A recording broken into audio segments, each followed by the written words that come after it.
Story लगाया आज देखा? मैं जो बात बताने वाला हूँ वो बहुत ही मोस्ट है। आप लोग के मन में निगेटिव थिंकिंग ये है कि हमें इंग्लिश नहीं आती है, कुछ बच्चों को इंग्लिश आती भी है। तो देखिए, मैं आपको बता रहा हूँ, इंग्लिश का तो डिमांड है ही, विदाउट इंग्लिश आप नथिंग है, ये तो सच है। लेकिन कंप्यूटर का जो टॉपिक होता है, जो आप लोग यहाँ पर कंप्यूटर से रिलेटेड टॉपिक्स जितने भी आपके अंडर में सिलेबस है आपके कोर्स में, उसमें हिंदी और इंग्लिश मैटर नहीं करती है। अब मैटर का मतलब ये हुआ कि कहीं ये मत सोचना कि हमें इंग्लिश नहीं आती तो मैं अच्छा हूँ। देखिए, आपको इंग्लिश नहीं आती है, ये ठीक है, आपने जो भी आज तक किया ये तो आपकी जो गलती थी ही, लेकिन अगर आप उसका प्रयास भी नहीं करेंगे, ये आपकी बहुत बड़ी गलती होगी। आपको मैं बता दूं कि जो भी आपका टॉपिक है, आप चाहे हिंदी में पढ़िए चाहे इंग्लिश में पढ़िए, यहाँ पर आपको सिर्फ और सिर्फ कॉन्सेप्ट को समझना है। जैसे अगर हमें कंप्यूटर के बारे में किसी को बताना है तो हमें उस कॉन्सेप्ट को क्लियरली बताना है। जरूरी नहीं कि हम उसको इंग्लिश में ही बताएं।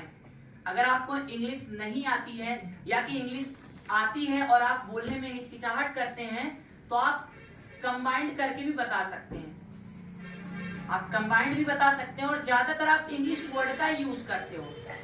आप कभी संगणक कहते हो? कभी संगणक कहते हैं आप लोग? संगणक नहीं कहते हैं ना, कंप्यूटर ही कहते हैं ना। तो कंप्यूटर भी एक इंग्लिश वर्ड ही है।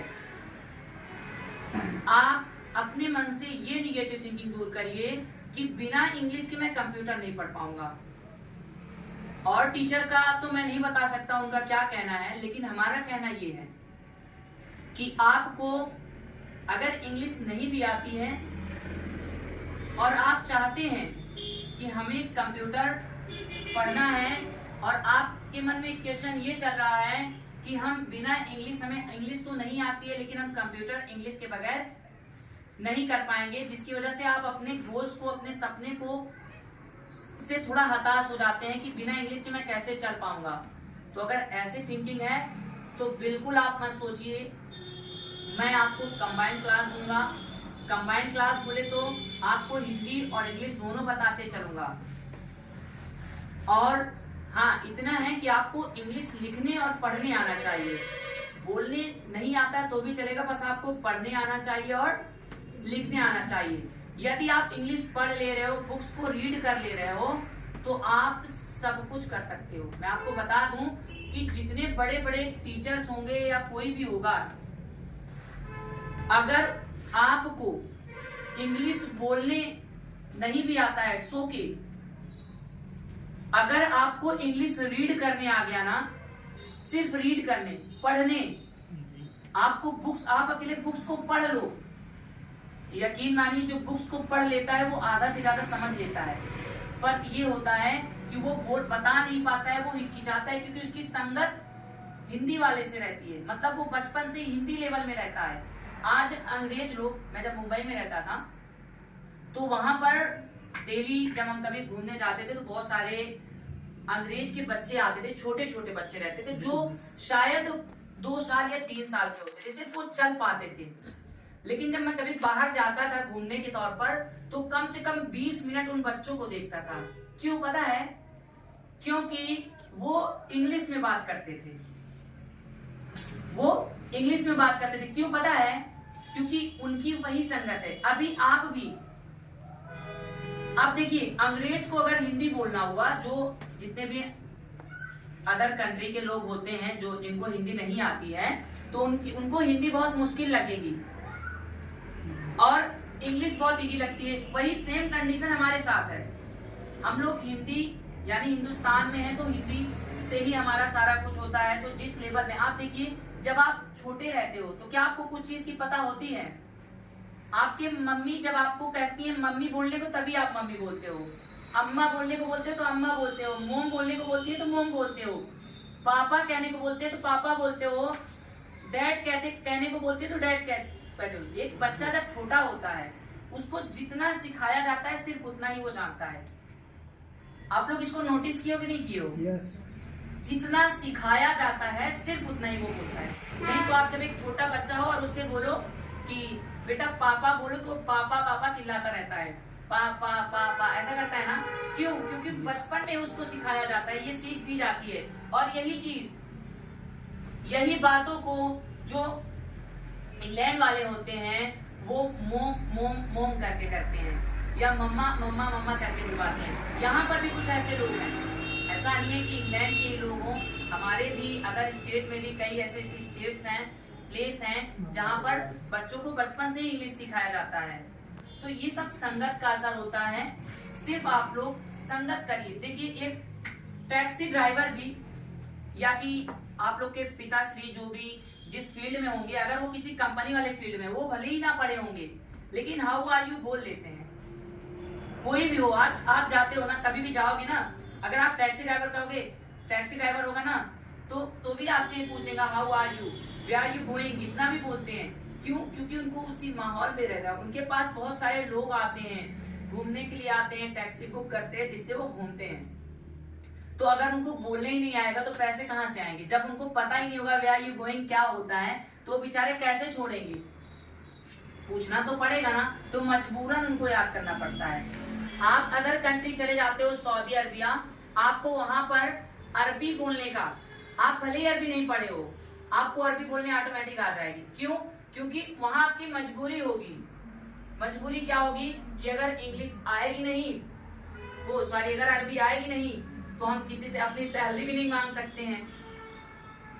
हम कुछ भी बात अपने सेठ से, अपने ऑनर से या अपने कफील से कुछ बोल ही नहीं सकते हैं, इसलिए मजबूरन होता है।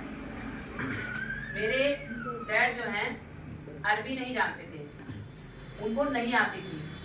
वो 10 साल सऊदी में रहे हैं, वो ऐसी अरबी बोलते हैं कि क्या बताएं। मतलब उनको वो पढ़ना नहीं हुआ, वो हो गया एक हिसाब से लड़ना, जिसको लड़ना बोलते हैं। और पढ़ने से ज्यादा लड़ना ज्यादा काम आता है। लड़ने मतलब होता है एक्सपीरियंस। एक्सपीरियंस बोले तो वो वहां रहते थे, उनको ऐसी संगत थी।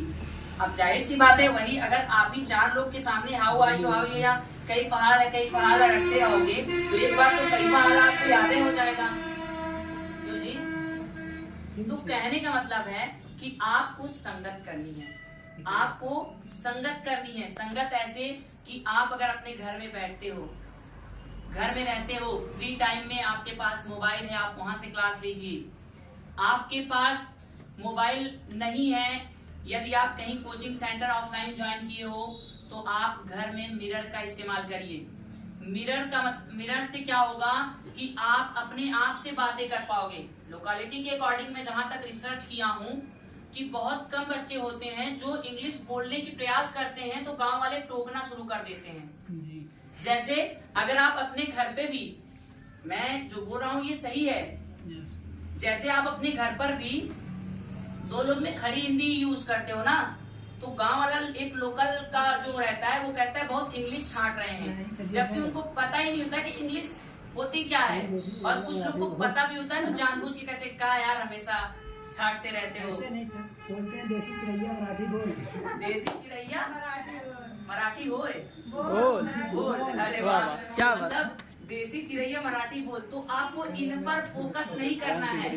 देखिए अगर आप देसी चिड़ैया मराठी होए पे फोकस करोगे, मराठी बोल पर फोकस करोगे, तो वो आप कभी सक्सेस नहीं हो सकते। यदि आप अपने आप को किसी के कहने से अपने सलीकों को बदल देते हो, तो आप समझ लीजिए सक्सेस नहीं हो सकते। और एक बात है, ये हकीकत है, एकदम फैक्ट है, ट्रू है, वो ये है कि जिस पर दुनिया हंसती है वही इतिहास रचता है। अगर आपको कोई ये बोल रहा है कि देसी चिड़ैया मराठी बोल या होल क्या बोलते हैं, बोल, तो आप समझ लीजिए कि आप अपने सक्सेस के करीब जा रहे हो, अपने सक्सेस के करीब जा रहे हो। क्यों पता है?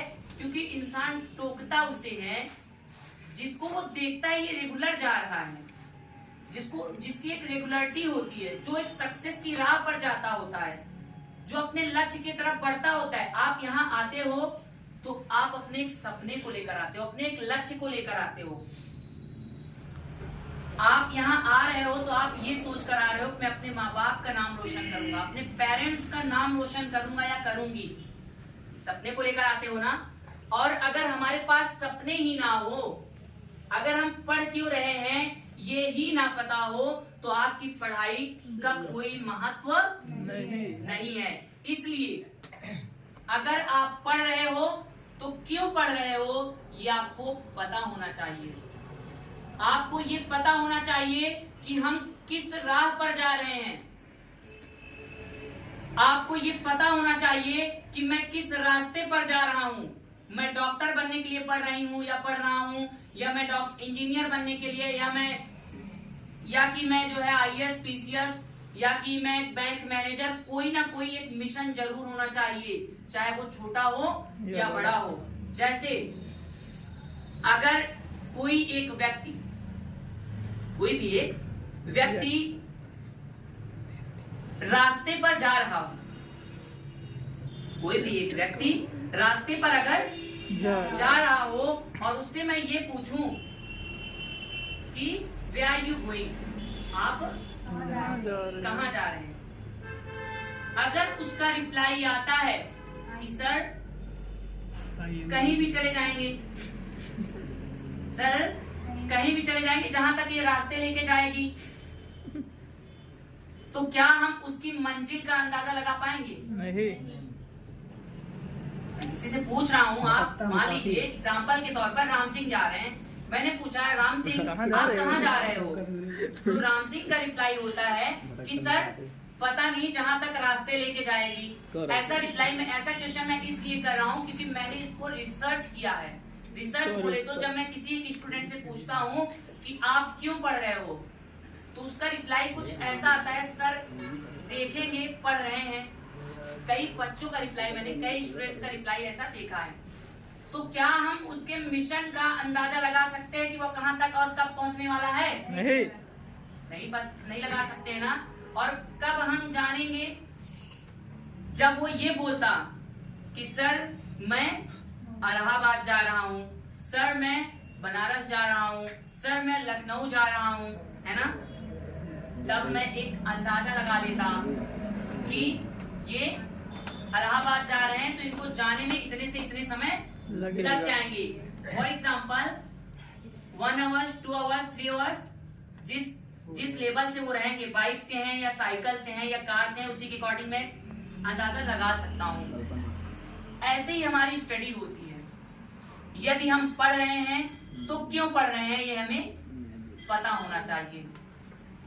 जैसे आप यहाँ आ रहे हो कंप्यूटर कोर्स करने, तो कंप्यूटर का कोर्स क्यों कर रहे हो, यहाँ से करने के बाद आप क्या करने वाले हो, ये आपको पता होना चाहिए।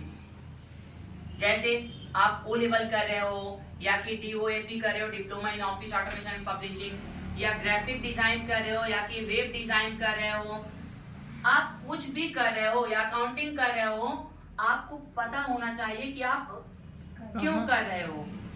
मैं यहाँ से करने के बाद क्या करने वाला हूँ। मेरा कहना बस इतना है कि आप जहां से गुजरे हो, जैसे जब आप मेरे पास आए थे तो आप जहां पर थे, आपको दिख रहा है आप कहां पर थे, कि आप पढ़ाई कर रहे थे, पढ़ाई के बाद आप घर पर ही थे या जहां भी थे, कोई भी प्लेस पर हो।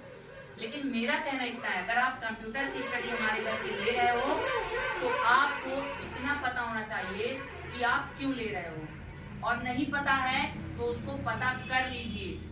और दूसरी बात, मैंने अपनी बात को पीछे काट दिया कि मेरा कहना ये है, तो मेरा कहना ये है कि आप जहां से मेरे पास आए थे आप वहीं पर फिर मत लौट जाना, क्योंकि अगर आपको अपनी मंजिल का अंदाजा नहीं है तो आप फिर वहीं चले जाओगे। आपकी ये डिग्री किसी काम की नहीं रहेगी, कोई डिप्लोमा आपका किसी काम का नहीं होगा। आप कंप्यूटर का कोर्स कर लिए, घर पर बैठ गए, जैसे पहले थे वैसे तो फिर हो गए ना।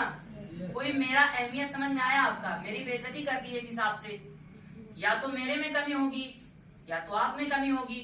और जबकि एक टीचर ये सोचता है कि आपको जितना हो सके नॉलेज दे। अगर आपको नॉलेज नहीं है तो आपकी डिग्री किसी काम की नहीं है। अगर यहाँ पर क्या होता है कि अगर एक व्यक्ति को मैं यहाँ पर खड़ा करा देता हूँ, जैसे कि मैं 4 ऑप्शन है मेरे पास, एक इलाहाबाद रोड गई है और एक प्रतापगढ़ की तरफ गई है और एक रानीगंज की तरफ गई है और एक मानधाता की तरफ गई है। हमारे लोकेशन से मैं बता रहा हूँ। अब मैं इसमें से किसी एक को वहां पर खड़ा करा दूं और मैं बोलूं कि आप इन 4 लोकेशन में किसी भी एक लोकेशन पर चले जाइए, तो यहाँ के जो मतलब काफी स्टूडेंट ये सोचते हैं कि हम इन चारों रास्तों पर चले जाएं।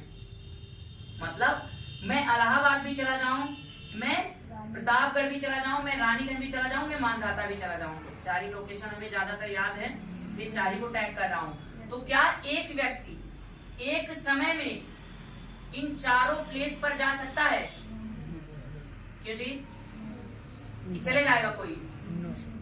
यहाँ पर होता क्या है, सबसे पहले इलाहाबाद और प्रतापगढ़, रानीगंज और मानधाता का तात्पर्य मैं इससे कर रहा हूँ कि एक बच्चा सोचता है, पहले सोचता है कि मैं IAS बन जाऊं, फिर सोचता है मैं डॉक्टर बन जाऊं, फिर सोचता है मैं इंजीनियर बन जाऊं और फिर सोचता है मैं बैंक मैनेजर बन जाऊं। जैसे एग्जांपल के तौर पे बताऊं तो यहाँ पे बच्चा जाता तो है इलाहाबाद की तरफ गया, पहले वो प्लान कर लेता है मैं इलाहाबाद जाऊंगा। अब इलाहाबाद जाता है तो जो लोकेशन आगे पड़ता है वहां पर एक लोकेशन क्या भूपिया मऊ क्या पड़ता है? भूपिया मऊ है। इलाहाबाद में कहाँ भूपिया मऊ? नहीं, रास्ते में क्या होता है? फाफा मऊ पड़ता है। तो यहाँ होता क्या है कि बच्चा फाफा मऊ तक गया और वहां से मान लीजिए किसी कारण रोड खराब है। अब वो बच्चा क्या चाहता है कि छोड़ो यार, यहाँ छोड़ देते हैं और प्रतापगढ़ वाला पकड़ लेते हैं। रोड खराब का मतलब ये हुआ कि वो प्लान बना लिया IAS का, UPSC का बना लिया, UPSC में कोई भी फील्ड। अब हुआ क्या कि वहां पर उसका कोई एक सब्जेक्ट वीक है, जैसे साइंस पकड़ लो या मैथ कोई भी, या कि करंट अफेयर्स वगैरह में कोई भी एक सब्जेक्ट वीक है। तो वो क्या हुआ कि यहाँ छोड़ो प्रतापगढ़ ज्यादा सही है। मतलब अब वो वहां से छोड़ दिया, वो वहां इंतजार कर सकता था ना। मेरी बातों को समझ रहे हो या नहीं समझ रहे हो? ना समझ में आए तो डिले करते हैं एक बार। हाँ अच्छा, अब अगर क्या हुआ कि वो प्रतापगढ़ के लिए रवाना होता है और प्रतापगढ़ जाता है तो वहाँ भी यही कंडीशन आ जाती है। थोड़ा शॉर्ट में बताइए। शॉर्टकट ही कर दे रहे हैं। शॉर्ट में समझा रहे, लंबी है कहानी, कितना शॉर्ट करेंगे सर? अब क्या हुआ, एक ध्यान दीजिए थोड़ा सा। अब एक स्टूडेंट क्या सोच रहा है कि मैं चलो छोड़ो प्रतापगढ़ चलता हूँ, मतलब कि इलाहाबाद से उतना दूर गया वो टाइम वेस्ट हुआ ना, और पीछे भी आया वो भी टाइम वेस्ट हो रहा है। अब प्रतापगढ़ में बेचारा भूपिया मऊ पहुंचा, वहां भी वही हाल, कोई सब्जेक्ट एक वीक हो गया। अब यहाँ प्रतापगढ़ की तरफ जो बनाया था वो सोचा चलो UPSI देख लेते हैं। अब क्या हुआ, वहां से भी फिर दिलुएपुर में आ गया। अब सोचा कि मैं रानीगंज की तरफ चलता हूँ, टाइम खराब हो रहा है नहीं हो रहा है? अब वो क्या हुआ कि रानीगंज की तरफ गया, रानीगंज की तरफ मतलब अब सोच रहा छोड़ो मैं अब कंप्यूटर फील्ड में इंजीनियरिंग में जाऊंगा।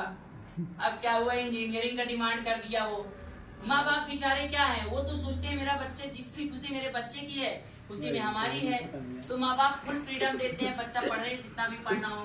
अब रानीगंज की तरफ रवाना हुआ है, उधर भी कुछ प्रॉब्लम की रही, इतनी बड़ी बड़ी कोडिंग कौन तैयार करेगा इंजीनियरिंग में, तो वहां से भी रिटर्न आ गया, मतलब वहां भी कोई ना कोई प्रॉब्लम आ गई। अब क्या हुआ, उसके पास लास्ट स्टेप्स बचा है, वो अरेंज होने वाला है वो कि चलो मानधाता चले चलते हैं। उसी में खत्म हो जाएगा। अब मानधाता जाते जाते ये हुआ कि भैया उस बार निकला ही नहीं। अब क्या हुआ, उनका हो गए ओवर एज, और फिर क्या पता चला कि ओवर एज होने के बाद भैया बहुत सारी क्वालिफिकेशन ले लिए हैं और दिलुएपुर में मड़रा रहे हैं इधर। फिर एक दिन दिखे, बात हुई कि भैया कहाँ यहाँ आप कैसे, बोले क्या करे यार किस्मत नहीं साथ दी। अब क्या हुआ, दोस्त किसको दे दिए, किस्मत, जबकि गलती किसकी थी, जो स्टूडेंट ये सब थिंकिंग रख रहा है। तो अगर वो चाहता तो इलाहाबाद यानी प्रयागराज जाते समय वो जब रोड खराब हुई थी तो वहाँ इंतजार कर सकता था। इंतजार का मतलब है कहीं कोचिंग वगैरह लगा सकता था, या कि रोड बनने का इंतजार करता वो, कोचिंग भी वो सेल्फ डिपेंडेंट भी हो सकता था। सेल्फ डिपेंडेंट बोले तो आप अपना मोबाइल से भी तैयार कर सकता था और किसी कोच को भी रख सकता था। अब इन चारों पांचों रास्तों में एक बहुत बड़ी भूमिका निभाती है। ध्यान दीजिए, इन चारों रास्तों में अगर उसके पास एक ऑप्शन होता तो शायद वो लौटता ना। क्यों पता है? क्योंकि उसको भी एक बात सताती है कि घर वाले जो हैं, घर वालों को भी हमें ध्यान देना है। घर वालों को ध्यान कैसे देना है कि घर वालों का भी भाई बेटा बड़ा हो गया है, बेटी बड़ी हो गई है, घर में प्रेशर भी है। अगर वो कंप्यूटर का कोई डिप्लोमा लिया होता इन बीच, तो वो वहीं पर जहां उसकी रोड खराब थी वहीं एक पार्ट टाइम जॉब कर लेता हूँ, और पार्ट टाइम जॉब करता, घर पे पैसे भेजता, तो घर वाले भी फोर्स ना करते कि हमारे ऊपर लोड भी नहीं किया है। अब लेकिन आप लोग को लौटना नहीं, अगर आपकी ऐसी सिचुएशन आ जाती है तो इस कंप्यूटर का इस्तेमाल वहां करना जहां आपको कोई रास्ते ना दिखे। अब ये कंप्यूटर आपका उस रास्ते पर काम आने वाला है जहां पर आपकी रोड खराब हो चुकी है। आप किसी भी फील्ड में जाना चाहते हो, वो फील्ड में जाने के लिए आपकी वो रुकावट बन रही है, तो आप पार्ट टाइम जॉब कर लेना, लेकिन उसी के भरोसे रुक मत जाना। उसका इंतजार करना बनने का, यानी अपनी जो भी वीक पॉइंट है उसको देखना, और देखने के बाद फिर आप आगे के लिए रवाने हो जाना। यहाँ क्या है कि छोटी सी जॉब मिल गई तो बड़ा वाला सपना भूल जाते हैं। हो सकता है आपको सुराव में ही और अच्छी व्यवस्था मिल जाए, लेकिन ऐसा नहीं है। आपको इलाहाबाद जाना है तो जाना है। अगर आपने अपनी मंजिल को IAS बनने के लिए या PCS बनने के लिए तय कर लिया है तो बनना है, तो बनना है। डॉक्टर, इंजीनियर, कुछ भी बनना है, आपने अगर तय कर लिया है तो आपको करना पड़ेगा। तो बस यही मैं बताना चाहता था कि आज कंप्यूटर लिटरेसी डे के अवसर पर मैं इतनी बात बताऊंगा कि कंप्यूटर का महत्व हमारे जीवन में इतना हो गया है जितना एक प्यासे को पानी की जरूरत होती है। एक प्यासा जब प्यास लगती है, एक पानी जब प्यास लगती है तो क्या होता है कि वो पानी को ढूंढता है। और इसीलिए आज इस बात को मैं इसलिए बोला कि आप कितनी भी पढ़ाई ले लेते हो, अगर आप एग्जाम देने जाते हो तो आपको मिलता है कंप्यूटर, वहां पर आपको मिलता है कंप्यूटर। आप कितना भी पढ़ाई कर लो, आप BA, BSc, BCom, BTech कुछ भी कर लीजिए, अगर आपके पास कंप्यूटर की डिग्री नहीं है तो आपको जिस तरह से प्यासे को जब प्यास लगती है, पानी नहीं मिलता है, तो आप ढूंढना शुरू करते हो, अरे कहीं से चले सर्टिफिकेट बनवा ले, कहीं से कुछ भी कर ले। तो इसलिए कंप्यूटर बहुत अहम हो गया है। आप लोग इसको हल्के में ना लें, आप इसको मेहनत करिए। मेहनत के साथ साथ अब आप तो पढ़ ही रहे हो, और जो स्टूडेंट और भी हैं उनको भी मैं ये बताना चाहूंगा कि कंप्यूटर बहुत जरूरी हो गया है। और आज 2 दिसंबर कंप्यूटर लिटरेसी डे है, जो पूरा विश्व अपना मना रहा होगा। तो बस इस अवसर पर मैं इतना कहूंगा कि जितने भी स्टूडेंट्स हैं उन सबको कंप्यूटर जरूर पढ़ना चाहिए, सीखना चाहिए। जरूरी नहीं वो हमारे इंस्टीट्यूट पर आए, जहां पर भी उनके नियरेस्ट जितने भी इंस्टीट्यूट हैं, अपने नियरेस्ट इंस्टीट्यूट देखिए और वहां पर आप लोग जरूर ज्वाइन करिए। Thank you so much.